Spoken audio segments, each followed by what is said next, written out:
Hello friends, एक बार सभी का स्वागत है आपके अपने यूट्यूब चैनल गुरु आर्यभट्ट में। तो आइए इस वीडियो में हम जानते हैं आपके सेंटअप एग्जामिनेशन का सोशल साइंस का ऑब्जेक्टिव क्वेश्चन का आंसर।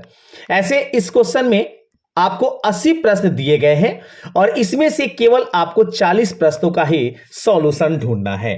लेकिन इस वीडियो में हम आपको पूरे 80 के 80 प्रश्नों का जवाब बताएंगे और जो 100% सही और सटीक होगा। तो आइए इस वीडियो को शुरू करते हैं। आप ध्यान से इस क्वेश्चन को देखते जाइए और देखते जाइए कि किस प्रश्न का क्या क्या जवाब होता है। आइए देखते हैं पहला क्वेश्चन। आज का पहला क्वेश्चन है कि निम्नलिखित में किसका योगदान सकल घरेलू उत्पाद में सर्वाधिक है। तो इसमें बता दें कि जो योगदान हमारे सकल घरेलू उत्पाद में है वो कृषि का है और कृषि आता है प्राथमिक क्षेत्र में, इसलिए इस क्वेश्चन का राइट आंसर होगा वो होगा ऑप्शन नंबर ए। बढ़ते हैं आज के दूसरे क्वेश्चन की ओर। दूसरा क्वेश्चन स्क्रीन पर आपके सामने ये रहा और ये सोशल साइंस का ओरिजिनल क्वेश्चन है। ये जो क्वेश्चन आपके पास बताए जा रहे हैं यही आपके सेंटअप एग्जामिनेशन में पेपर होने वाला है। सेकंड क्वेश्चन देख लीजिए। सेकंड क्वेश्चन है कि निम्न में कौन पूंजीवादी अर्थव्यवस्था का गुण नहीं है। तो सेकंड क्वेश्चन का राइट आंसर होगा कीमत यंत्र। ऑप्शन सी जो होगा इस प्रश्न का सही आंसर होगा। या जो भी हम बताएंगे आपको 100% शुद्ध और सटीक बताएंगे, इसलिए पूर्ण रूप से इसे को अब विश्वास करके आप अपने एग्जामिनेशन में सही लगा सकते हैं। तीसरा, बिहार की अधिकतर जनसंख्या जीविका के लिए किस क्षेत्र पर निर्भर है, जिसका राइट आंसर होगा ऑप्शन नंबर ए कृषि। हमारे बिहार का लगभग 60% जीविका जो है वो कृषि पर आधारित है, बाकी सारे लोग अन्य कार्य को कर पाते हैं।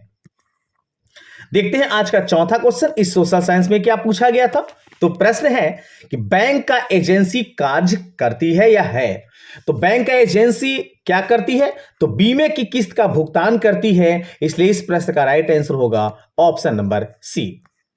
चलिए आइए देखते हैं आज का पांचवा क्वेश्चन। पांचवा प्रश्न था कि भारत के किस राज्य में प्रति व्यक्ति आय सर्वाधिक है। तो भारत में सबसे अधिक जो व्यक्तियों की आय है वो गोवा में सबसे ज्यादा है और सबसे कम हमारे बिहार में है, लेकिन यहां सवाल ऑप्शन के अनुसार होगा ऑप्शन नंबर डी गोवा। छठा देख लीजिए। छठा आपके पास प्रश्न था कि भारत में नई आर्थिक नीति कब लागू की गई। तो भारत में नई आर्थिक जो लागू की गई है यह लागू की गई है मुख्य रूप से 1991 ईस्वी में, इसलिए इसका राइट आंसर होगा ऑप्शन नंबर सी। चलिए 7 को देखते हैं। सातवां प्रश्न क्या पूछा गया था। तो राष्ट्रीय मानव विकास में किस राज्य का स्थान सर्वोच्च है। तो राष्ट्रीय मानव विकास के अनुसार सबसे अग्रणी जो राज्य है वो है केरल। ऑप्शन बी जो होगा इस प्रश्न का सही आंसर होगा।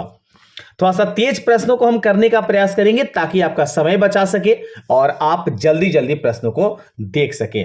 आठवां है सिंगापुर की मुद्रा क्या है। तो सिंगापुर की मुद्रा जो है डॉलर है। ऑप्शन बी के साथ यहां आगे बढ़ेंगे। 9 नंबर देख लीजिए। 9 नंबर है कि किस वित्तीय संस्था द्वारा साख सृजन किया जाता है। तो 9 का राइट आंसर होगा व्यापारिक बैंक, अर्थात option C is right answer. चलिए 10 को देखते हैं। आपको बताना था कि किसने कहा मुद्रा वह है जो मुद्रा का कार्य करती है। तो ये कहने का श्रेय जाता है हॉटले बिदर्स को। Option C is right answer. 11 का मिलान कीजिए। 11 कि भारत में सर्वाधिक रोजगार के अवसर उपलब्ध कराने वाला क्षेत्र कौन सा है। तो 11 का राइट आंसर होगा ऑप्शन नंबर ए प्राथमिक क्षेत्र, अर्थात ऑप्शन ए के साथ आगे बढ़ेंगे, जो कृषि प्रधान देश के रूप में हमारा देश जाना जाता है। 12 विश्व का सर्वाधिक रोजगार प्रदान करने वाला कार्यक्रम कौन सा है। तो 12 का हमारा राइट आंसर होगा MNREGA. Option B is right answer. चलिए 13 को देख लेते हैं। 13 प्रश्न है कि सरकार द्वारा लगाए अनावश्यक नियंत्रण और प्रतिबंधों को हटाना क्या कहलाता है। तो 13 का आपका राइट आंसर होगा उदारीकरण कहलाता है। ऑप्शन सी के साथ बढ़ चलेंगे आगे। चलिए नेक्स्ट क्वेश्चन देखते हैं। 14 है कि आपको भारत विश्व व्यापार संगठन का सदस्य कब बना था। तो भारत WHO का जब स्थापना हुआ था उसी समय उसका सदस्य बन गया था, मतलब उस 1995 ईस्वी में। ऑप्शन ए के साथ बढ़ चलेंगे आगे। 15 देख लीजिए। 15 था कि भारत में उपभोक्ता संरक्षण अधिनियम की घोषणा कब हुई। तो 15 का आपका राइट आंसर होगा 1986 ईस्वी में। ऑप्शन बी के साथ यहां बढ़ेंगे आगे। चलिए 16 देखते हैं। योजना आयोग के प्रथम अध्यक्ष कौन थे? तो योजना आयोग के प्रथम अध्यक्ष जो माने जाते हैं वो प्रधानमंत्री होते हैं और इसका श्रेय जाता है पंडित जवाहरलाल नेहरू को, क्योंकि प्रथम प्रधानमंत्री पंडित जवाहरलाल नेहरू थे। 17 देखिए, भारत में किस प्रकार की अर्थव्यवस्था पाई जाती है? तो भारत में पाई जाती है मिश्रित अर्थव्यवस्था, ऑप्शन सी के साथ आगे बढ़ चलेंगे। 18 को मिलाइए। आपको बताना था इसमें कि poverty and un British rule in India पुस्तक किसने लिखी? तो इस पुस्तक को लिखने का श्रेय जाता है और वो जाता है दादा भाई नौरोजी को, ऑप्शन डी के साथ बढ़ चलेंगे आगे। 19 देखिए, बंगाल विभाजन हुआ। बंगाल विभाजन कब हुआ था? तो बंगाल विभाजन हुआ है 1905 ईस्वी में, option B is right answer. काफी आसान प्रश्न पूछे गए थे और इसमें से अधिकांश क्वेश्चन तो हम आपको पढ़ा चुके हैं। उम्मीद करते हैं सारे प्रश्न आप सही पहचान पाते होंगे। मेजनी का संबंध किस संगठन से था? तो मेजनी का संबंध था कार्बोनरी से, ऑप्शन बी जो होगा इसका सही आंसर होगा। चलिए 21 का मिलान कीजिए। 21 में था कि यूनान की स्वतंत्रता कब मिली? तो यूनान स्वतंत्र हुआ था और यह स्वतंत्र हुआ था 1832 में, option B is right answer. चलिए 22 को मिलान कीजिए। सेडान के युद्ध में किसकी पराजय होती है? तो सेडान के युद्ध में फ्रांस हारा था, ऑप्शन ए के साथ। चलिए चलते हैं आगे। 23 मिलाइए। रूस में ड्यूमा का गठन कब हुआ था? तो रूस में ड्यूमा का गठन का श्रेय जाता है और इसका गठन किया गया है 1905 ईस्वी में, option B is right answer. 24 का मिलान कीजिए। अप्रैल थीसिस किसने पेश की थी? तो अप्रैल थीसिस पेश करने का श्रेय जाता है लेनिन को, जो रूस के लिए एक चमत्कार साबित हुए थे, अर्थात इस प्रश्न का राइट आंसर होगा ऑप्शन नंबर डी। 25, विश्व का पहला समाजवादी देश कौन सा है? तो सबसे पहला समाजवादी देश के रूप में जाना जाता है रूस, option A is right answer. अगले क्वेश्चन को देखते हैं। अगला प्रश्न आपके सामने आ रहा है जो कि 26 नंबर में, कार्ल मार्क्स का जन्म हुआ था। तो कार्ल मार्क्स का जन्म जो हुआ था वो जर्मनी में हुआ था, ऑप्शन सी के साथ। चलिए जल्दी से बढ़ते हैं आगे।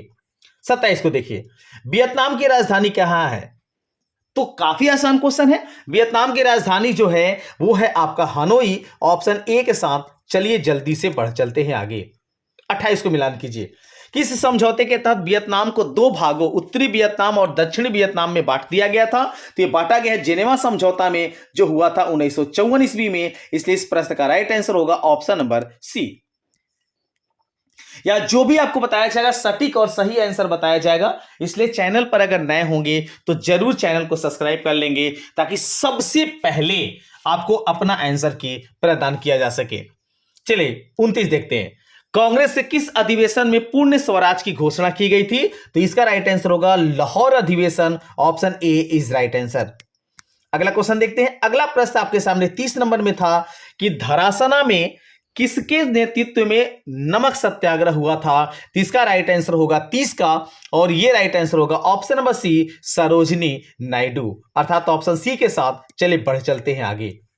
31, ईस्ट इंडिया एसोसिएशन की स्थापना कब हुई थी? तो ईस्ट इंडिया एसोसिएशन जो बना था 1866 में बना था, इसलिए 31 का राइट आंसर होगा ऑप्शन नंबर डी। 32 को देख लीजिए। गदर पार्टी की स्थापना किसने की थी? तो गदर पार्टी की स्थापना करने का श्रेय जाता है लाला लाजपत राय को, लेकिन ये चारों के चारों जो ऑप्शन है इसमें लाला लाजपत राय का कहीं भी जिक्र नहीं है, इसलिए हम कहेंगे ये प्रश्न आपके एग्जामिनेशन में गलती था, क्योंकि आपको बताए हैं या जो भी क्वेश्चन आपको बताए जाएंगे वो पूर्ण रूप से सही और सटीक बताए जाएंगे, इसलिए इसका राइट आंसर आपके इस पेपर में नहीं था। इसका राइट आंसर होगा लाला लाजपत राय। चलिए 33 देख लीजिए। Tata iron and steel company की स्थापना कब हुई थी? तो 33 का राइट आंसर होगा ऑप्शन नंबर ए, 1907 ईस्वी में। 34 देखते हैं। स्विनिंग म्यूल का आविष्कार किसने किया था? तो स्विमिंग म्यूल का आविष्कार करने का श्रेय जाता है जेम्स हारगिव्स को, option A is right answer. 35 देख लेते हैं। सामंती व्यवस्था के स्थान पर किस प्रकार की शहरी व्यवस्था की प्रवृत्ति बढ़ी? तो इसका जो राइट आंसर हो जाएगा वो हो जाएगा प्रतिगतिशील, अर्थात ऑप्शन ए जो होगा इसका सही आंसर होगा। 36 देखते हैं। 1929 की मंदी का सबसे बुरा प्रभाव किस देश पर पड़ा था?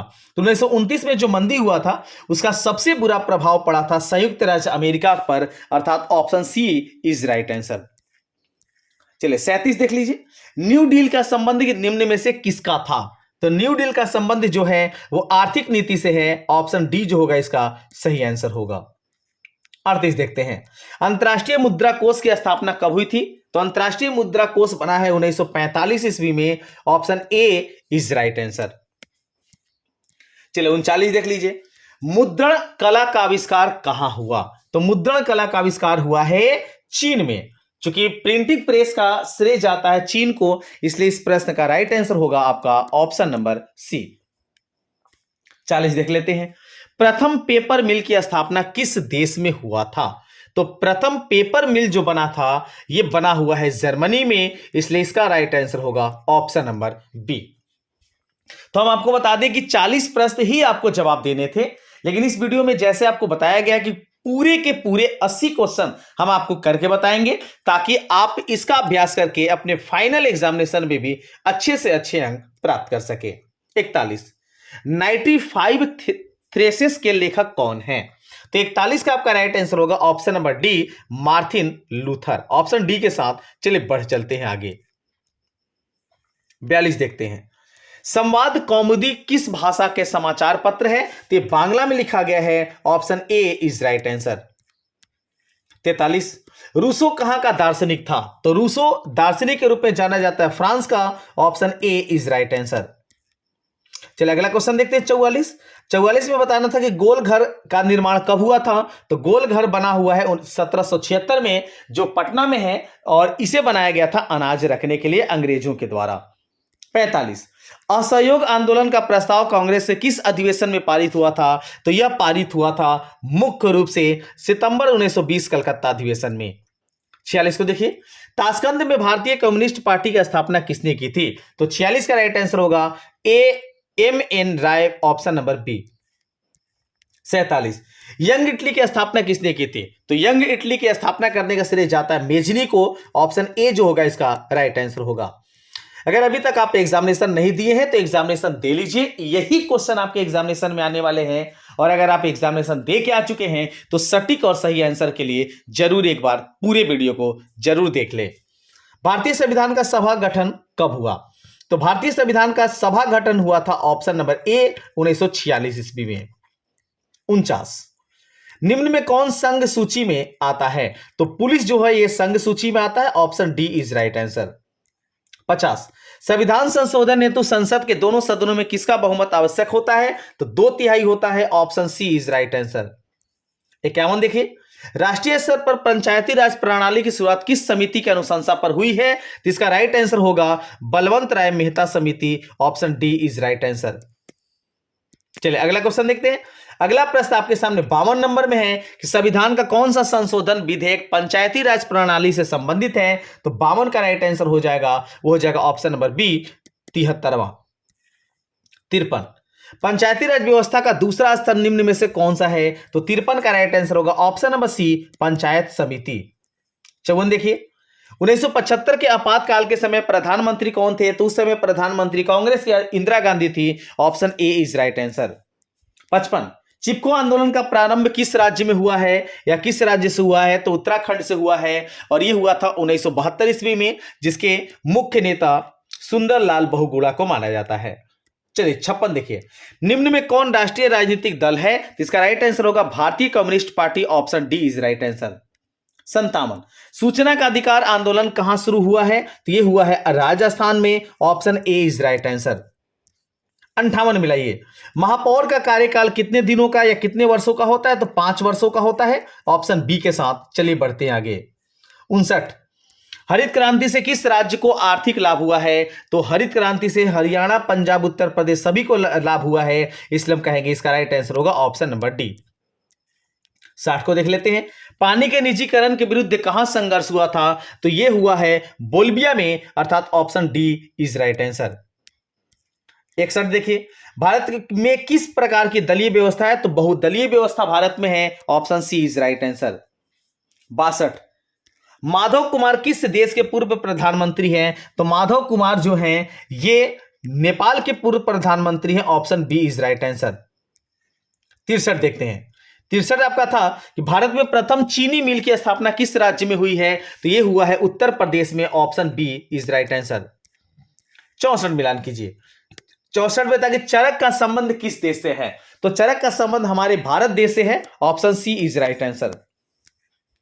65 कान्हा राष्ट्रीय उद्यान कहां है, तो कान्हा राष्ट्रीय उद्यान का जो क्रम है वो मध्य प्रदेश में है। Option A is right answer. 66 को देख लीजिए। 66 के महासागरीय संसाधनों पर देश का आधिपत्य होता है, तो इसका 66 का राइट आंसर होगा 200 किलोमीटर तक। Option A is right answer. 67 मिलान कीजिए। निम्न में कौन स्वामित्व के आधार पर संसाधनों के वर्गीकरण का प्रकार नहीं है, तो 67 का आपका सही आंसर हो जाएगा नवीकरणीय। Option C is right answer. 68 किस नदी की उत्पत्ति अमरकंटक से हुई है, तो अमरकंटक से दो नदियों का उद्गम हुआ है, नर्मदा और सोन, इसलिए इसका राइट आंसर होगा ऑप्शन नंबर सी सोन, क्योंकि नर्मदा इस ऑप्शन में नहीं दिया हुआ है। 69 देखिए, बिहार में कितना प्रतिशत कृषि क्षेत्र है, आ गया जैसे पहले चर्चा कर चुके थे। इसका राइट आंसर होगा 60%। 60% जो जीविका है वो कृषि से हमारे बिहार में प्राप्त होता है। चलिए इसके बाद आप देख लीजिए 71 नंबर। एक क्वेश्चन थोड़ा सा मिसिंग है, आप इसको मैनेज कर लेंगे। रबर की खेती के लिए कैसी जलवायु चाहिए, तो रबर की खेती होती है भूमध्य रेखीय जलवायु में, जो मुख्य रूप से असम में होता है। अगला क्वेश्चन देखिए 72 नंबर। 72 की कौन सी फसल रबी और खरीफ दोनों रूप में उगाई जाती है, तो इसका राइट आंसर हो जाएगा अरंडी। Option D is right answer. 73 का मिलान कीजिए। 73 के दामोदर घाटी परियोजना का लाभ किस राज्यों को मिलता है, तो यह मिलता है झारखंड और पश्चिम बंगाल को। ऑप्शन सी के साथ। चलिए बढ़ते हैं आगे। 74 निम्न में कौन लौह अयस्क का एक प्रकार है, तो इसका राइट आंसर होगा haematite. Option B is right answer. 75 Taxol का उपयोग होता है, तो टेक्सोल का उपयोग जो होता है वो कैंसर में होता है। Option B is right answer. 76 देखिए, बिहार के कौन सा क्षेत्र सूखा प्रवण है, तो 76 का जो हमारा सही आंसर होगा वो हो जाएगा ऑप्शन नंबर बी दक्षिण बिहार। सबसे ज्यादा दक्षिण बिहार जो बाढ़ होता है उससे प्रभावित होता है। भूकंप केंद्र के ऊर्ध्वाधर पृथ्वी सतह पर स्थित केंद्र को क्या कहते हैं, तो उसका नाम है अधिकेंद्र। Option C is right answer. 78 देख लीजिए, निम्न में से किसे सर्वाधिक खतरनाक सुखाड़ माना जाता है, तो मौसमी सुखाड़ इसका राइट आंसर होगा। और दो क्वेश्चन हम लोग दूर हैं। अगर मेरे चैनल पर नए हैं तो जरूर चैनल को सब्सक्राइब कर लें और इस वीडियो को अपने सभी दोस्तों में शेयर करें, ताकि सभी लोग जल्दी जल्दी सामाजिक विज्ञान के प्रश्नों का मिलान कर सकें। चलिए अगला क्वेश्चन देखते हैं। अगला क्वेश्चन सेकंड लास्ट है कि बाढ़ से हानि होती है, तो फसलों को होता है, पशुओं को होता है, भवनों को भी होता है, इसलिए इसका सही आंसर होगा ऑप्शन नंबर डी इनमें से सभी। चलिए आज के अंतिम क्वेश्चन क्यों, अगर वीडियो अच्छा लगा तो लाइक करें, अगर अच्छा नहीं लगा तो डिसलाइक करें और अपने दोस्तों में शेयर करें अगर इस वीडियो को आप पसंद किए हो तो। निम्न में कौन प्राकृतिक आपदा है, तो प्राकृतिक आपदा जो है वो सुनामी होता है, क्योंकि ए बी और डी ये तीनों के तीनों मानव निर्मित है, इसलिए इस क्वेश्चन का राइट आंसर होगा ऑप्शन नंबर सी। तो इस वीडियो में इतना ही। नेक्स्ट वीडियो में कुछ और नए टॉपिक के साथ पुनः हम आपके सामने उपस्थित होते हैं। तब तक सभी को वंदे मातरम।